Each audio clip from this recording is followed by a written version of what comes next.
বিএনপির মনোনয়ন পাওয়ার দলের প্রতি কৃতজ্ঞতা জানিয়েছেন প্রার্থীরা।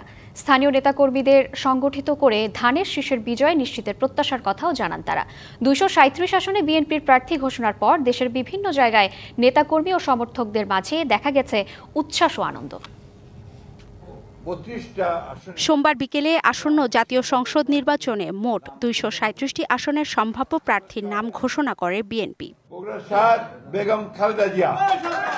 ১৭ বছর পর প্রার্থী হলেন দলের চেয়ারপারসন বেগম খালেদা জিয়া। বাবার বাড়ি শ্বশুর বাড়ির সঙ্গে এবার জন্মস্থানে ভোট করবেন তিনি। লড়বেন ফেনী ১, দিনাজপুর ৩ এবং বগুড়া ৭ আসনে। আর মায়ের পুরনো আসন বগুড়া ৬-এ প্রথমবার নির্বাচন করবেন বিএনপির ভারপ্রাপ্ত চেয়ারম্যান তারেক রহমান।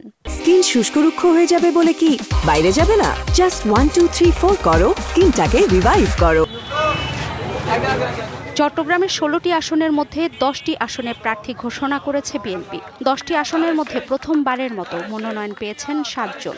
বাকি 5 আসনে প্রার্থীর নাম পরবর্তীতে ঘোষণা করা হবে। এদিকে দলীয় প্রার্থীদের নাম ঘোষণার পর থেকেই সিলেটে বিএনপির নেতাকর্মীদের মধ্যে বইছে আনন্দের বন্যা।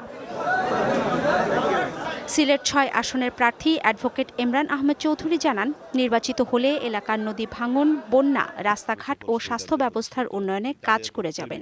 নদী ভাঙন একটা বিশাল সমস্যা। আমি কিছুদিন আগে নদী ভাঙনগুলো দেখেছি, মানুষের রাস্তাঘাট তলিয়ে যাচ্ছে, কিন্তু কোনো কাজ হয় না। রাস্তাঘাটের একটা সমস্যা তো প্রকটভাবে আছে। তো আমি বিশ্বাস করি আমরা কাজ করতে চাইলে এগুলা কোনো ম্যাটার না। সুন্দরবন সংলগ্ন উপকূলীয় উপজেলা কয়রা ও পাইকগাছা নিয়ে গঠিত খুলনা ৬ আসনে ধানের শীষের প্রার্থী হিসেবে নির্বাচিত হয়েছেন মনিরুল হাসান বাপ্পি। মনোনয়ন পাওয়ার পর তার দলীয় সমর্থকরা আনন্দ উল্লাসে মেতে ওঠেন। এটা একটি উপহার স্বরূপ মনে করব, আমার শ্রমের উপহার দিয়েছে তারা। আমরা এবারে আমাদের ঘরে সেই বিজয়কে সুনিশ্চিত করব ইনশাল্লাহ।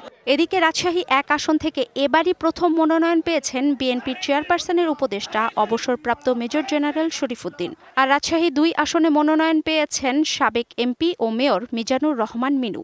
অনেক যোগ্য প্রার্থী আছে, হয়তো একজনকে দিতে হবে, কেউ যেন মন খারাপ না করে থাকে।